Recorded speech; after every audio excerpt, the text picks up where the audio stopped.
დავბრუნდით ეთერში ამჯერად სტუმართან ერთად რიგით მეორე საერთაშორისო სიმპოზიუმი ქართული ხელნაწერი წელს 25-დან 30 ივნისის ჩათვლით ჩატარდება 50 წლის იუბილესთან დაკავშირებით ხელნაწერთა ეროვნულმა ცენტრმა 2009 წელს ჩაუყარა სიმპოზიუმს საფუძველი და ის მის ფარგლებში ხელნაწერი მემკვიდრეობის შემსწავლელი მკვლევარებმა საკუთარი ნამუშევრები წარმოადგინეს წელსაც ჩატარდება ეს სიმპოზიუმი ოღონდ 3 წლიანი პაუზის შემდეგ და ამ თემაზე გავაგრძობთ საუბარს ხელნაწერთა ეროვნული ცენტრის გენერალურ დირექტორთან ბაკუდავასთან მოგესალმებით ბატონებობა მადლობა სტუმრობისთვის.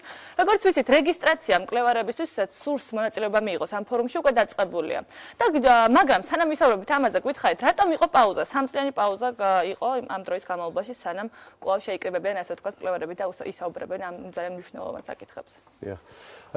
ასეთი მნიშვნელოვანი საერთაშორისო ფორუმები არ იმართება ძალიან ესეთი პერიოდულობით, ხშირი პერიოდულობით და როცა საფუძველი ჩაუყარეთ, მაშინვე გადაწყდა, რომ დაახლოებით 3-4 წელიწადში ერთხელ ჩატარებული იყო. თუმცა ეს შუალედი ჩვენ არ დაგვიკარგავს, ასე ვთქვათ, ყოველწლიურად ტარდებოდა სხვადასხვა თემაზე საერთაშორისო კონფერენციები, მაგრამ აი ასეთი ერთიანი, სადაც საშუალება ექნება ხელნაწერი მემკვიდრეობის ნებისმიერი, ასე ვთქვათ, ნებისმიერი საკითხის მკვლევარს, რომ წარმოადგინოს მოხსენება, იმართება აი ესე 3-4 წელიწადში ერთხელ და ვფიქრობ, ესეც ისეთივე წარმატებული იქნება, როგორც ჩვენი წინა საერთაშორისო კონფერენციები და უფრო მეტადაც, იმიტომ რომ მეტი გამოცდილებაც გვაქვს, უფრო და უფრო მეტი მკვლევარი ქართველი თუ უცხოელი იღებს მონაწილეობას ხოლმე ყოველწლიურად ჩვენ საერთაშორისო კონფერენციებში და დარწმუნებული ვართ, ეს კიდევ ერთი მორიგი წინ გადადგმული ნაბიჯი იქნება.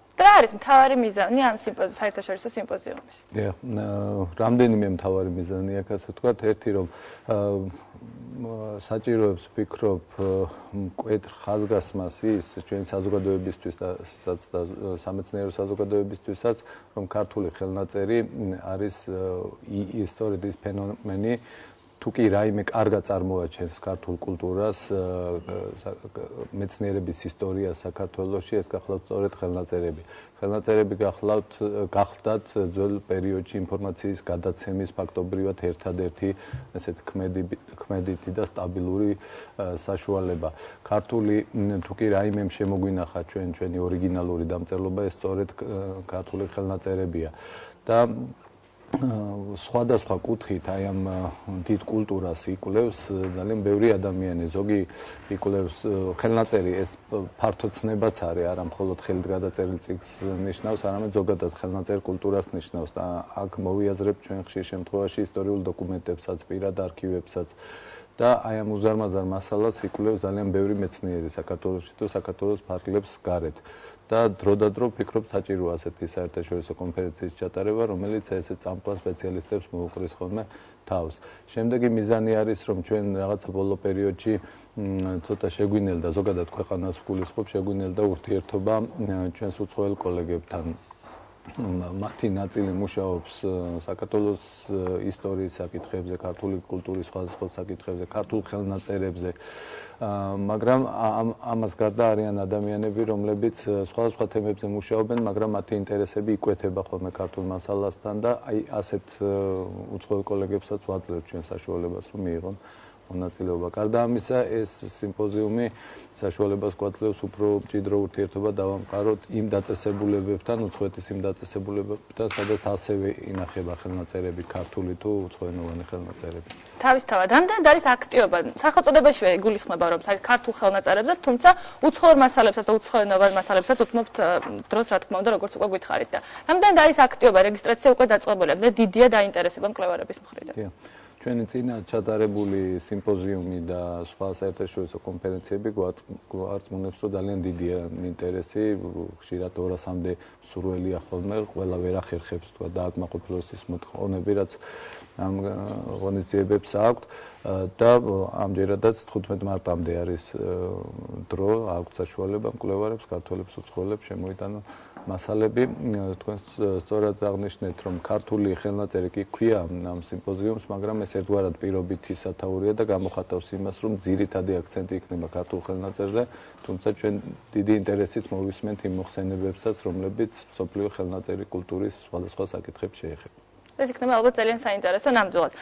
და გითხარით, თავარი თემატიკა რა იქნება სიმპოზიუმის, იმიტომ რომ ალბათ ბევრ თემას მოიცავს, მაგრამ მაინც იქნება ალბათ ძირითადი მიმართულება, თუ არ არის ეს განსაზღვრული ეს. კი, არის განსაზღვრული რამდენიმე ძირითადი მიმართულება. ეს არის თქვათ ქართული კულტურა და დასავლეთი ხელნაწერი მემკვიდრეობის მიხედვით, ქართული კულტურა და აღმოსავლეთი ხელნაწერი მემკვიდრეობის მიხედვით, უცხოეთის ემიგრანტთა პირადი არქივები, ესეთი ძალიან საინტერესო მიმართულება, ქართული პალეოგრაფია, დამწერლობის განვითარება და ბევრი ასეთი სხვა თემა. გასათვალისწინებელია ეს მე ხაზი მინდა გავუსვა, რომ უცხოენოვანი ხელნაწერები ძალიან დიდი რაოდენობით არის დასული ჩვენთანაც საქართველოში, ჩვენს ცენტრში და ხშირად მოხსენებები აი მასალის მიხედვით არის ხოლმე გაკეთებული. ასევე ძალიან მნიშვნელოვანია ის ქართული მასალა, რომელიც მსოფლიოს სხვადასხვა სამეცნიერო, საბიბლიოთეკო, სამუზეუმო ცენტრებშია დაცული, სამონასტრო ცენტრებში ქართული ხელნაწერები ძალიან ბევრი მკვლევარის ყურადღების ცენტრში ექცევა ხოლმე და არა მარტო ქართველების უცხოელებისაც და აი ესეთ საკითხებიც იქნება წარმოადგენილი. ძალიან საინტერესო ამ ყველაფერს ერთად მოუყრის თავს 25-დან 30 ივნისამდე საერთაშორისო სიმპოზიუმი და თუ იგეგმება 3-4 წლის შემდეგ ისევ განმეორება და უკვე მესამე სიმპოზიუმის ჩატარება. თუ ეს კი ჯერ კი მომავლის საკითხია. დიახ, ჩვენ როცა ამ სიმპოზიუმს საფუძველს უყრიდით, მაშინ მქონდა ძალიან დიდი სურვილი, რომ ეს ყოფილიყო პერიოდული და ეს ტრადიცია დამკვიდრებულიყო. ეს მეორე სიმპოზიუმი მე მგონი გვაძლევს უკვე იმის თქმის საშუალებას, რომ ეს უკვე ტრადიციაა და დიდი იმედი გვაქვს, რომ ეს ტრადიცია არ შეწყდება. დიდი მადლობა გისურვებთ წარმატებებს, შეგახსენებთ მაყურებელს კი შევახსენებთ ჩვენი სტუმარი იყო ხელნაწერთა ეროვნული ცენტრის გენერალური დირექტორი ბუბა კუდავა. ჩვენ კი რეკლამაზე უნდა გავიდეთ, რამდენიმე წუთში დაგიბრუნდებით, არ გადაერთოთ.